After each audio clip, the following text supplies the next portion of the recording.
sunsets, when you look at it, have extraordinary splendor.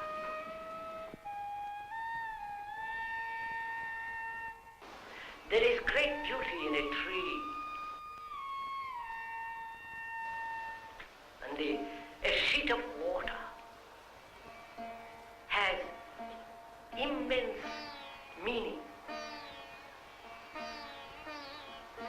And a bird that's flying across the sky of an evening tells you a great deal if you know how to look. Which is not romanticism, which is not sentimentalism, but the capacity to look,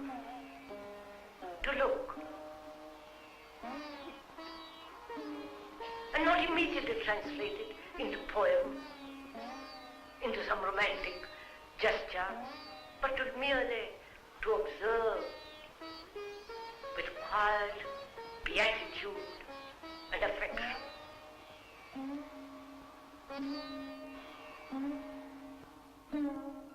That is to observe. You can't do anything about the sunset. It's there. You can't change it. You can't cover it up. You can't run away from it. It is there.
Jiddhu Krishnamurthy was born at Madanapalli, a small rural town in Andhra Pradesh.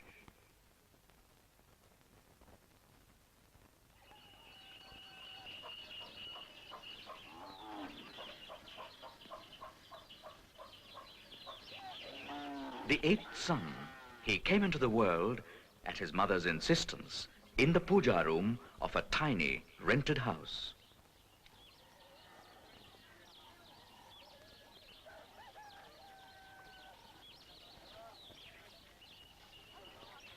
His parents, Narayanaya and Sanjeevamma, were Telugu-speaking Brahmins.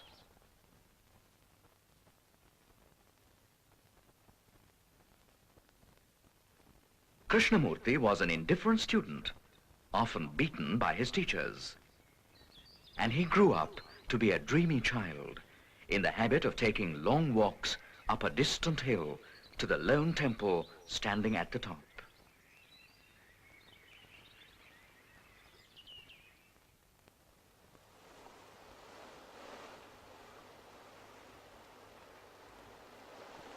In 1875, Madame Blavatsky founded the Theosophical Society. Based on occult doctrines, the society soon attracted a large and international following.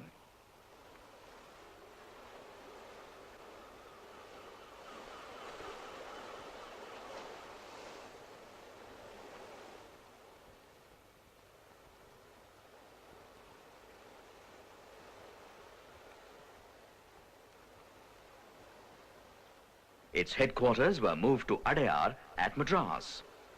And here, amid beautiful surroundings, the Theosophists awaited the coming of the world teacher.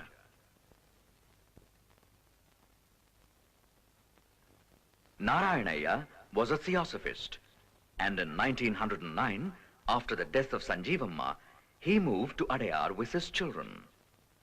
One day, when the boy Krishnamurthy was playing on the beach at Adyar, he was noticed by Leadbeater, a prominent Theosophist. Leadbeater went on to predict that the unimpressive youth would one day become the new torchbearer. Krishnamurthy and his younger brother Nitya were now taken away from their father to live in the Theosophical Society. Krishnamurthy to train in his future role as world teacher, Nitya to be the world teacher's helper and companion.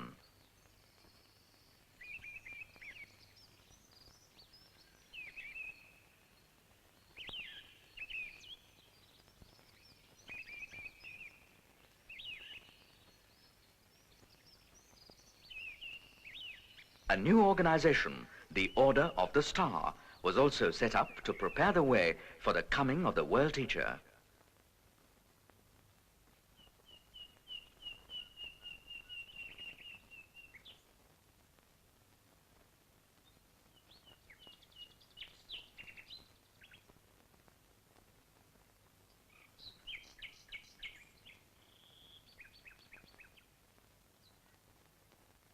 Mrs. Besant presently adopted the two boys and sent them abroad for their education.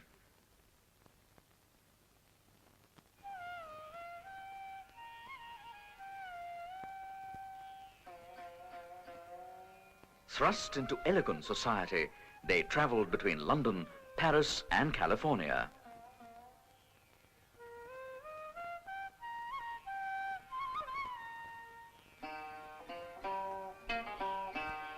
In 1922, at the age of 27, Krishnamurthy had an intense spiritual experience and transformations of consciousness. He said, "Love, in all its glory, has intoxicated my heart. I have drunk at the fountain of joy and eternal beauty. I am God intoxicated." But when, shortly thereafter, Nitya died of tuberculosis, despite assurances to the contrary, Krishnamurthy's world was shattered. This was the turning point in Krishnamurthy's life. At the Star Camp held at Omen on August the 3rd, 1929, in the presence of Mrs. Besant and thousands of other members, Krishnamurthy deserved the star.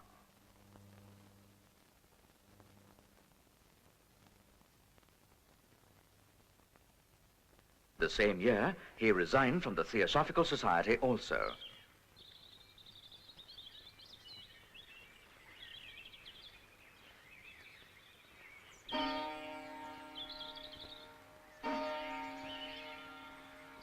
Krishnamurthy said, "I maintain that truth is a pathless land, and you cannot approach it by any path whatsoever, by any religion, by any sect. Truth, being limitless, unconditioned, unapproachable, it cannot be organized. If you do, it becomes a creed, a sect, a religion to be imposed on others. My only concern, therefore, is to set man absolutely and unconditionally free, rejoicing as the bird in the sky."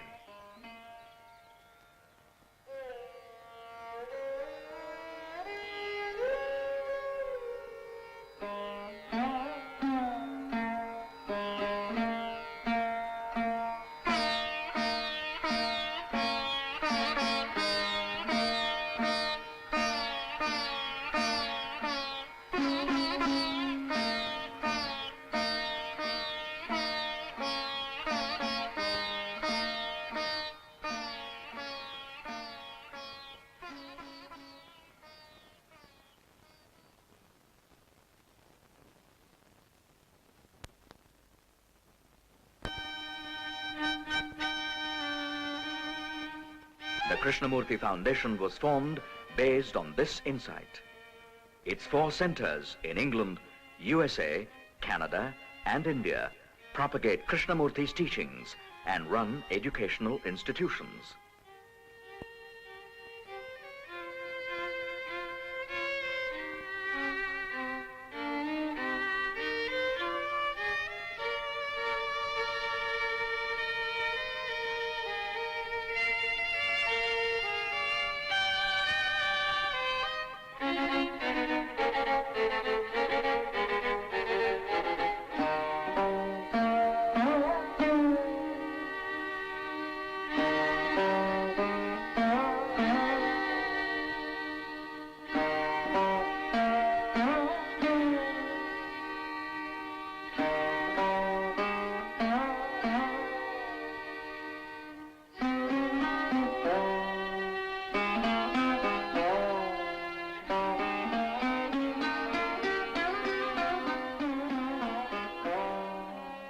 Krishnamurthy is above and away from all the possessions of the foundation.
So this evening, we ought to talk over together. I mean together. This is not to instruct you of anything or to inform you, but we are as two friends having a dialogue, conversation. Can we together go into certain problems this evening, which is death, what it means in life, our daily life from death. One thing is absolutely certain, which is that we're all going to die. Whether you like it or not, that's an absolute, irrevocable fact. You and the speaker are going to die one day, I hope. Not a few days, but many, many years later. So we ought to talk over together as two friends, not agreeing or disagreeing, but look at it all, the living and the dying. What is living? What is it that we call living? Please, this is a discussion. This is a dialogue between you and the speaker.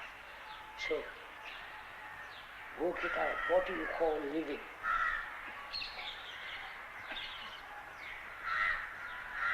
Is living this constant struggle,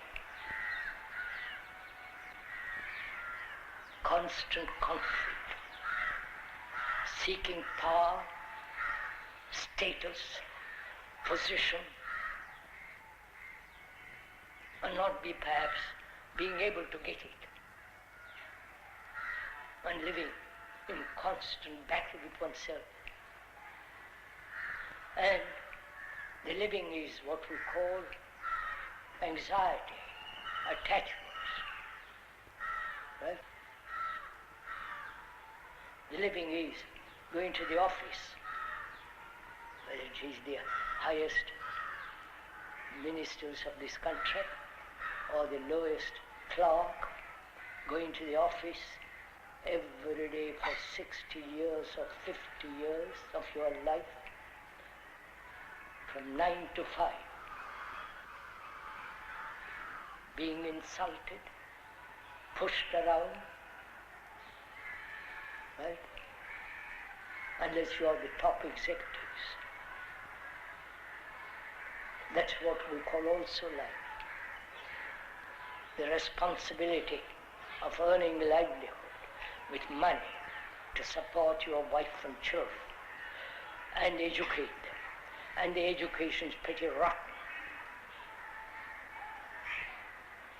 as it is in this country, and elsewhere too, that are merely emphasizing, memorizing, right? And making them into machines. You are programming them to be mathematicians, to be engineers, to be scientists, right, and so on. They offer a means of livelihood, and so you spend 8 hours of the day for the rest of your life, and then retire to die.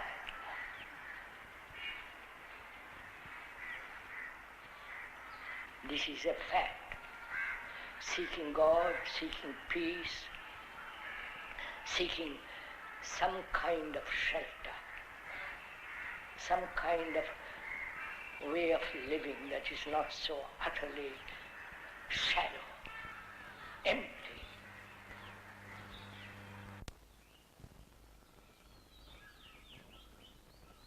Is it possible to educate not merely the academic side of a human being, but the totality of the human, the wholeness of man?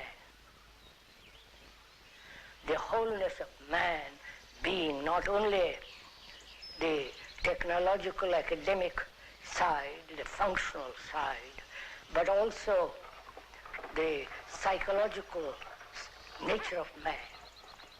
We seem to neglect entirely the inward, the psychological nature of man and its structure. So, proper kind of education is the cultivation of the wholeness of man, including the psychological as well as physiological and so on, the entirety of man, neglecting neither the one nor the other, nor emphasizing the one or the other.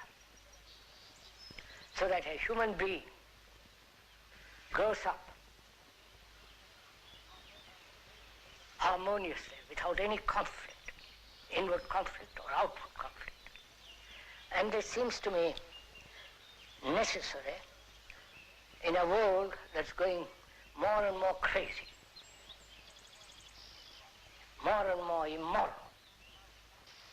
So is it possible to create such a school? Not by a few of us, but all of us together. Those who are interested in the school may not have their children here, but to be concerned with the total development of man. When did it start raining? What would you say? When did it start raining? This is an interesting question. It relates to what we've been doing in science. Is it possible How is rain formed? to teach any academic subject without any kind of persuasion, pressure, Means there were no compulsion So what formed it to water exist? in teaching any particular subject Not in a small quantity. It existed as or steam or as water. self Then what was happening to the earth all along? revealing awareness It was cooling down. And as it cooled down, what requires attention.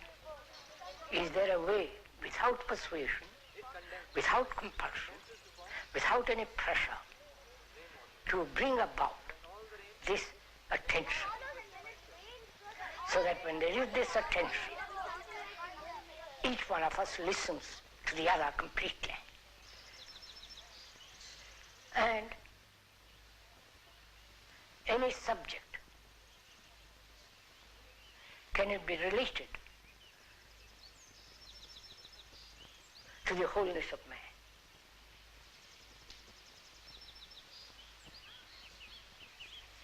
History is not about kings and wars and conquering others and lands and so on. Not only that, but history is the story of mankind.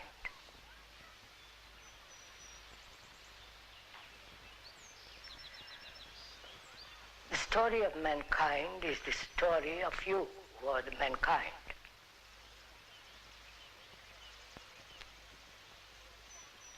In studying history, you are studying actually yourself, because you are the representative of all mankind, not Canadian, not an American or Russian or Englishman. You are the world. So when you are teaching or informing another about history, you are actually studying yourself. And so you can relate history to the person who is studying it. And so there is greater integration, greater perception into the whole structure and nature of oneself. So we're asking, is it possible to do the curriculum and also cultivate the psychological investigation of oneself, so that there is actual transformation of the human mind.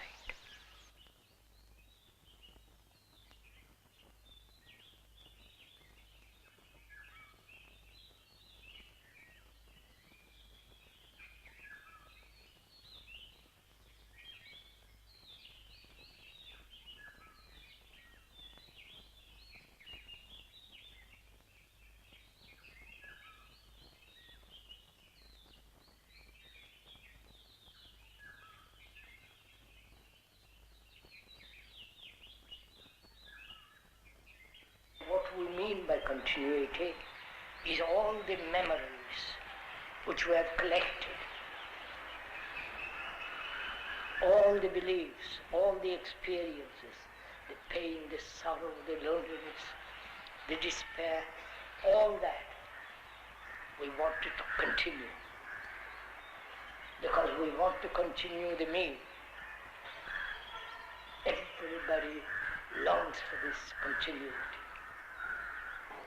which is continuity as security. And if there is death, is that the end of everything? Right? Now what do we mean by ending? Let's go and talk about it a little bit. Have we ever ended something voluntarily?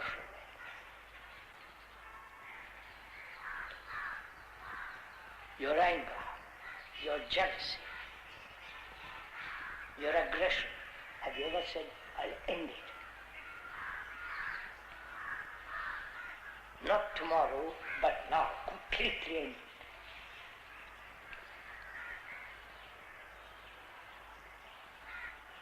But our brains are conditioned to the idea of gradation, gradualness. Therefore we never end anything.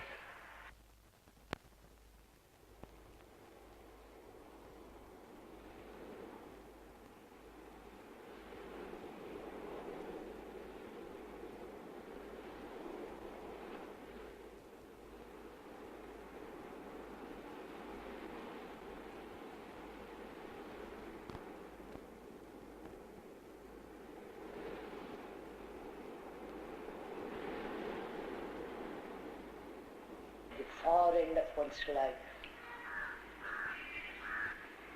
We cling to what is known. Death is unknown. And we rather live with all the turmoil we have, all the misery, the confusion, and the longings.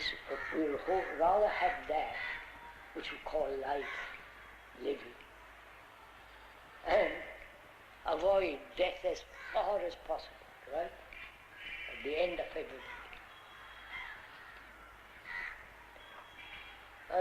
We are asking you as a friend,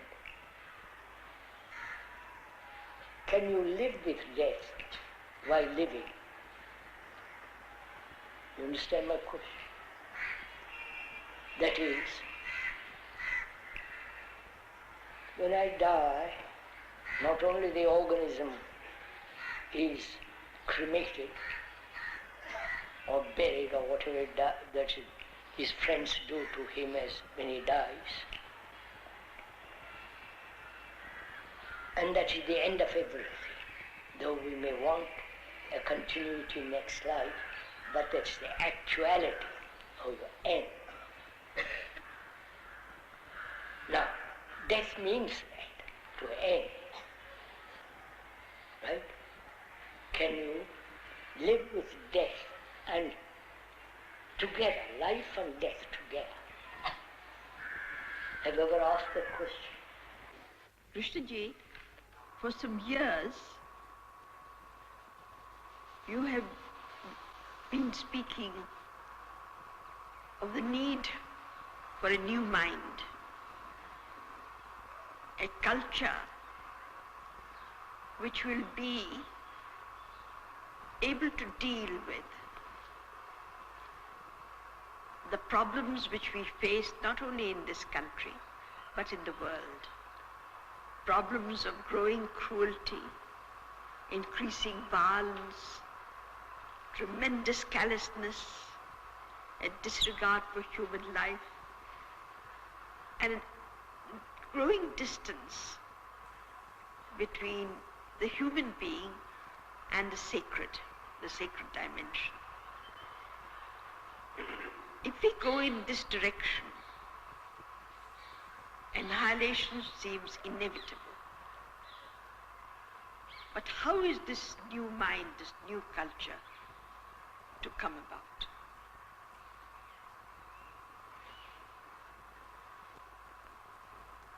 I don't know what you mean by the new culture, new mind.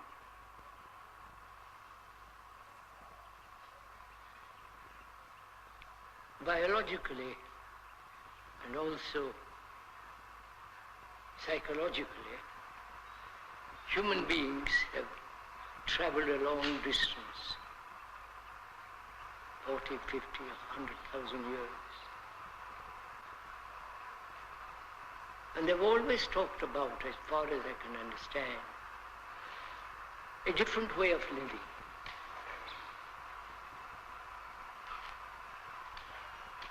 And apparently, in the 20th century, we seem to have forgotten all that altogether. As you pointed out, we have become extraordinarily violent, brutal, cruel, barbarous, if I can use that word. And out of this present soil, a new culture cannot possibly arise. We must move out of this soil. You can't have a marvelous, tender plant with constant wind, snowstorms, and without water. It can't live. So it seems to me, not only in this country, but all over the world, the spreading of violence, political corruption, and other forms of corruption, and the constant threat of war cannot possibly produce a new culture.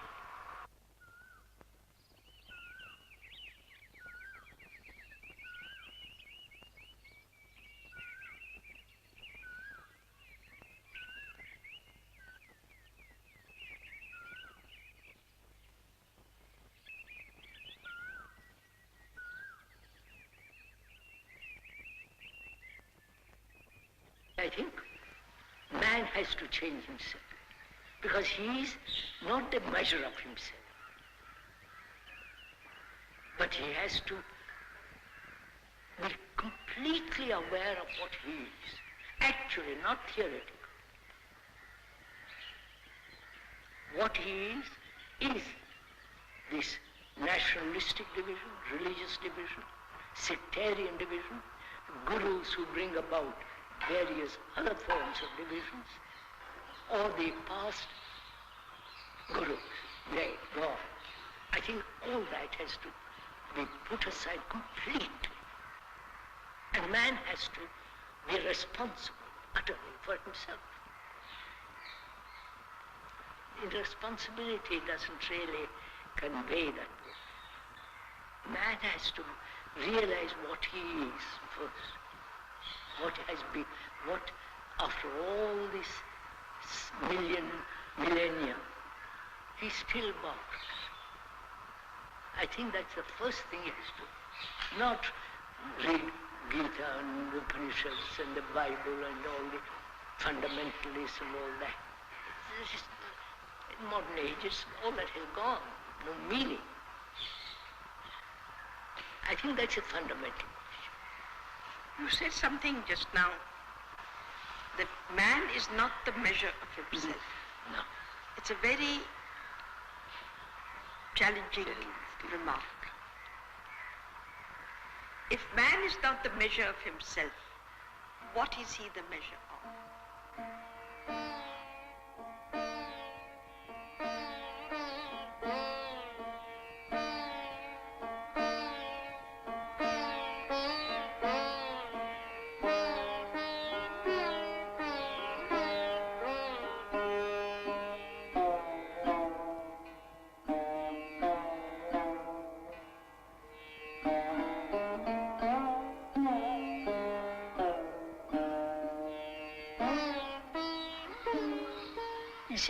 You raised a question, Babuji. What is sacred? Right? Without finding that, without coming upon it, not you finding it, Without that coming into being, you can't have a new culture. You can't have a new human quality.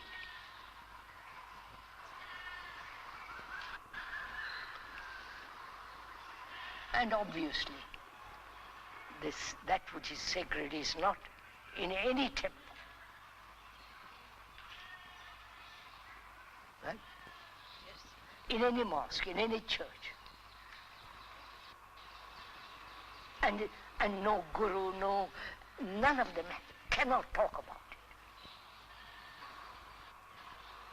it. If they had it, it would be something so enormous. You can't turn it down and give it little bits of it to people. I don't know if you understand what I'm saying.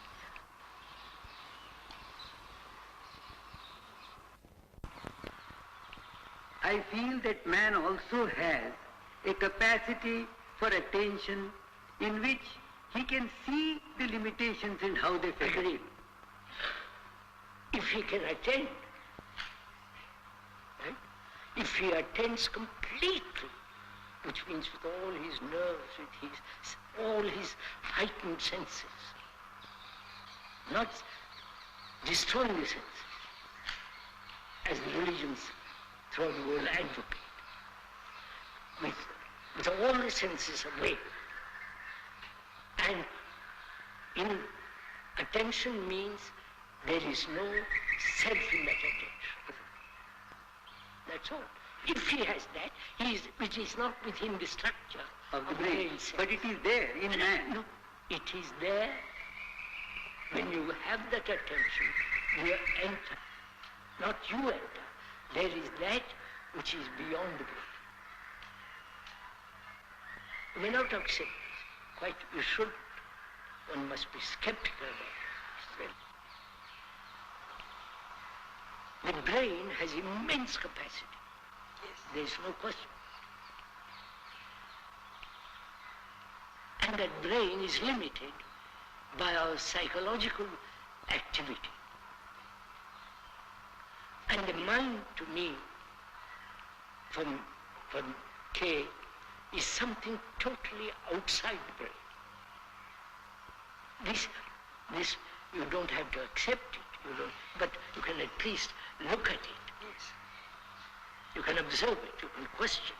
But when we talk of the ground just now, we are talking of the ground as the brain. As the brain. Is that, I don't know if Mr. I do, sir, I do.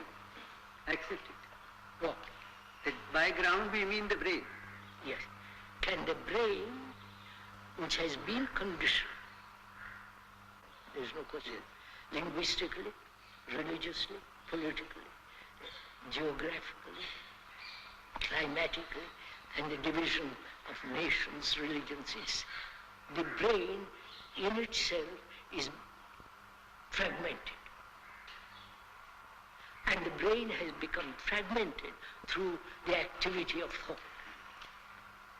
The activity of thought is in itself limited because experience, knowledge, and so on. I won't go into all this. So the brain is the center now of man. He knows nothing about the other, mind. But within this brain, we are trying to solve all our problems. Right? Yes. And we hope from this ground of the brain, if we can use such a word, we hope to bring about a new culture.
Krishnamurthy is regarded by thousands as one of the great teachers of all times.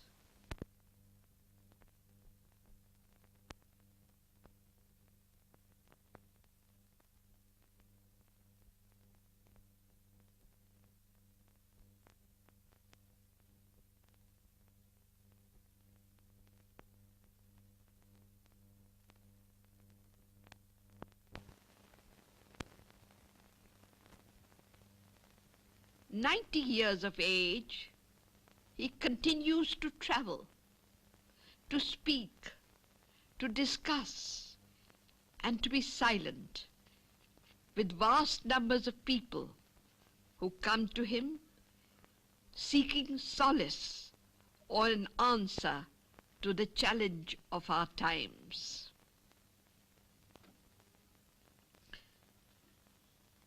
Krishnamurthy's teaching is difficult to summarize.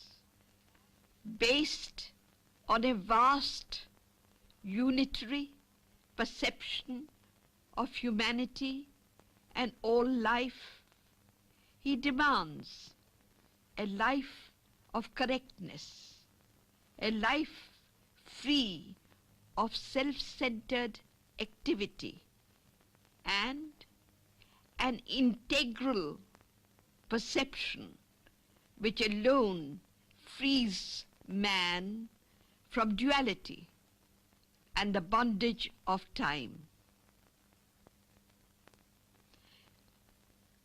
As the end of his journey approaches, he probes into beginnings, into that which lies beyond ending, into the unmanifest, which is the source of all creation.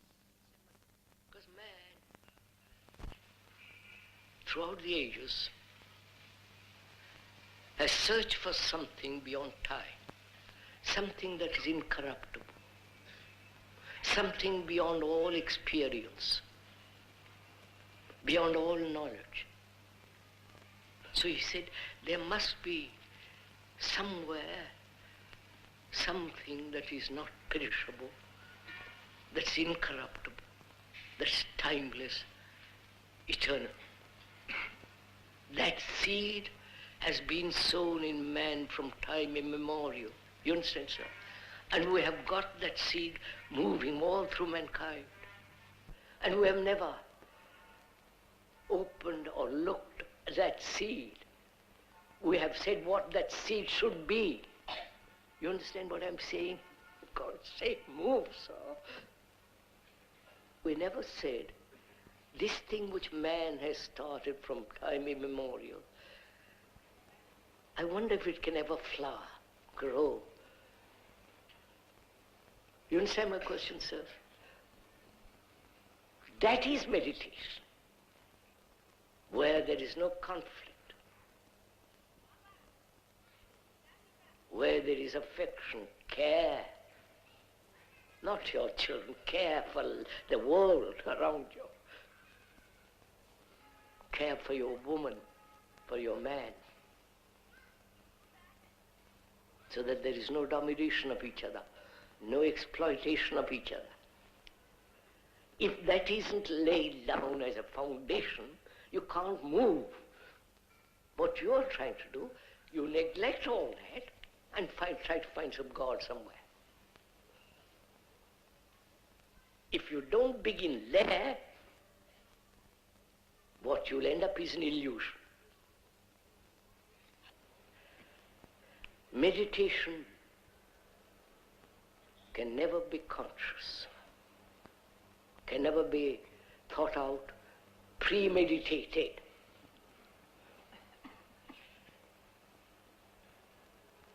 Then you will find very naturally and very easily there is a quality of stillness in the mind.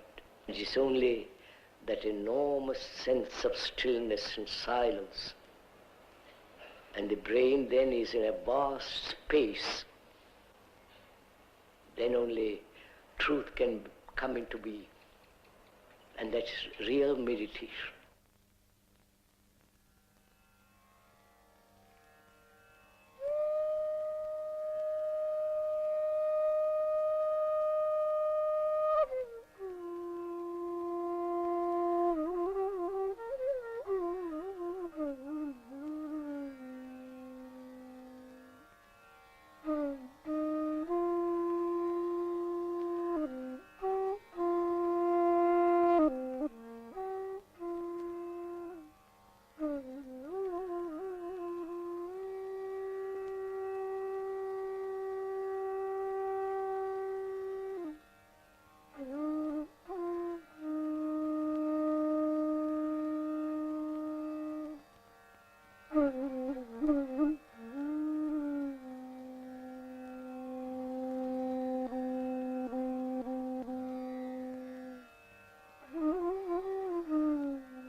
Why do you do what you do, giving talks everywhere?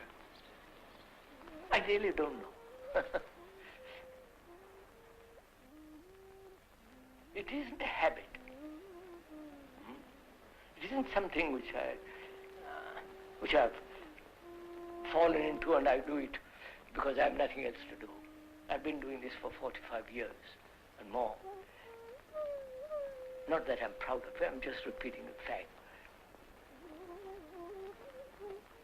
And I also have stopped talking to see if I depend on the audience and, all that business. And I say, if I stop talking, it's all right. If I don't talk or talk, it's the same. And I do it probably, I don't know, out of affection.